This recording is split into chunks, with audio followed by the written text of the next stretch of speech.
Olá, meus amores, sejam todos bem-vindos ao canal Escola Pequenos Passos. Estamos aqui mais uma vez para a nossa aula e antes de começarmos, temos aqui algumas dicas de estudo. Procure um local calmo, silencioso e arejado. Tenha sempre perto de você seu estojo contendo lápis, borracha, apontador, caneta e tudo o que for necessário para a realização de suas atividades. Tenha sempre ao seu lado seu livro didático. Vamos começar? Então, meus amores, hoje na nossa aula de português, vamos falar sobre estrutura do período composto. Estrutura do período composto. Você estudou que o período é uma frase constituída por uma ou mais de uma oração. Pode ser simples, organizada com a oração, ou composto, organizado com mais de uma oração. Tem sua área demarcada na escrita por pontuações, como ponto final, ponto de exclamação, ponto de interrogação ou reticências. É do período composto que trataremos agora. Vamos conhecê-lo? O período composto é a reunião de ideias por meio de duas ou mais orações. Essa articulação de orações é só um período. Pode se dar por três processos. Coordenação. Nesse tipo de período, as orações são chamadas de coordenadas assindéticas, sem conjunção, ou sindéticas, introduzidas por conjunções. A seleção italiana tentou a classificação, mas a Suécia conquistou a vaga para a Copa do Mundo da Rússia de 2078. A primeira oração, coordenada assindética, é a seleção italiana tentou a classificação. Na segunda oração, nós temos a oração coordenada sindética, mas a Suécia conquistou a vaga para a Copa do Mundo da Rússia de 2018. Subordinação. As orações nesse período são denominadas de principal e subordinada. Principal é a que contém a ideia mais importante do período e a subordinada expressa a ideia dependente da oração principal. Temos aí o exemplo.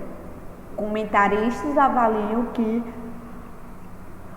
a eliminação da seleção italiana tornará a Copa do Mundo da Rússia menos competitiva. A primeira oração é a principal. Comentaristas avaliam. Segunda oração, ela é subordinada, que eliminam da seleção italiana tornará a Copa do Mundo da Rússia menos competitiva. Concordância nominal 2. Alguns casos especiais. Concordância nominal, nós temos aí o substantivo mais adjetivos. Mais de um adjetivo proposto a um substantivo. Se o substantivo for usado no singular, o segundo adjetivo deve ser antecedido de artigo. Por exemplo, apreciava o vinho chileno e o italiano. B. Se o substantivo for usado no plural, o primeiro e o segundo adjetivo não devem ser antecedidos do artigo. Então, nós temos aí outro exemplo. Apreciava os vinhos chileno e italiano. Adjetivo na função de predicativo do sujeito simples. O adjetivo na função de predicativo do sujeito simples concorda em gênero e em número com o substantivo, núcleo do substantivo simples. Por exemplo, o caderno era velho, a folha estava rasgada.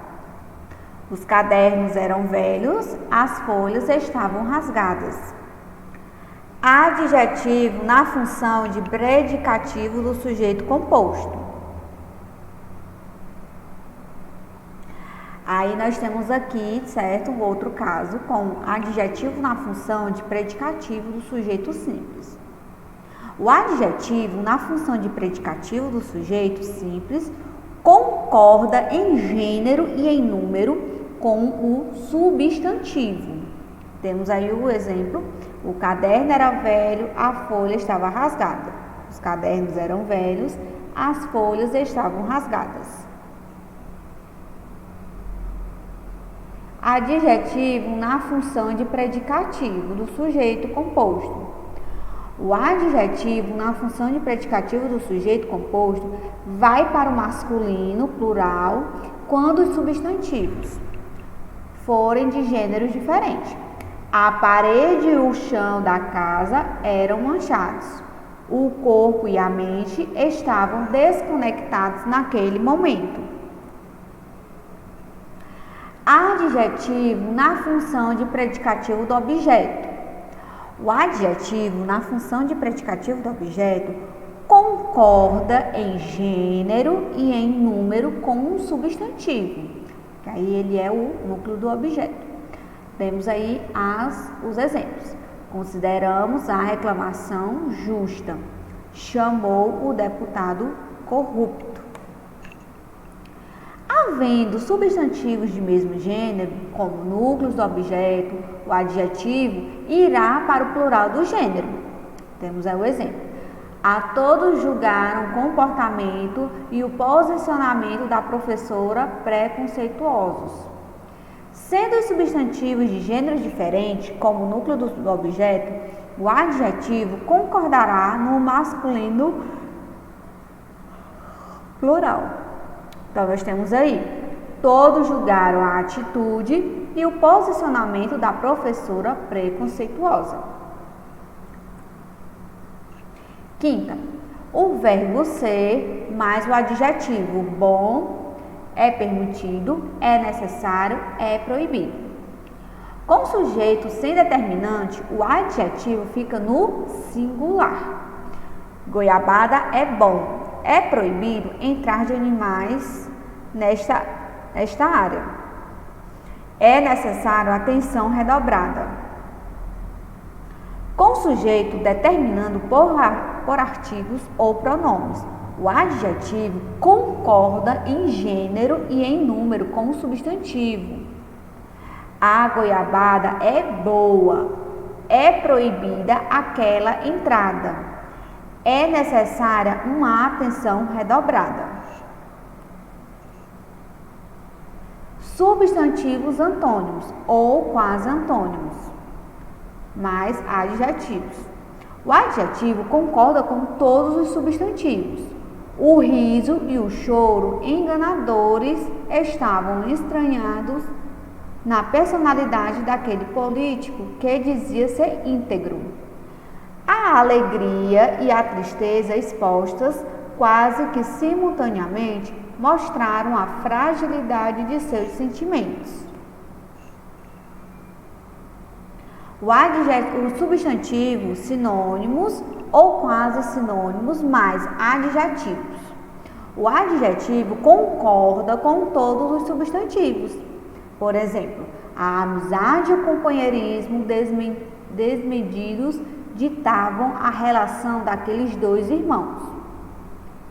O companheirismo e a amizade desmedidos ditavam a relação daqueles dois irmãos. Substantivos em gradação mais adjetivo. O adjetivo concorda com o substantivo mais próximo.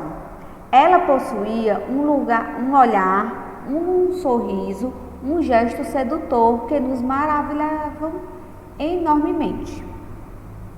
Ela possuía um gesto, um olhar, uma risada sedutora que nos maravilhavam enormemente.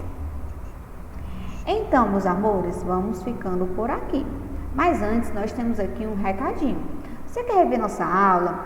Acesse nosso site www.escolapequenospassos.com.br e você vai ter acesso a todos os nossos conteúdos. Um grande beijo a todos, cuidem-se e bons estudos! Tchau, pessoal!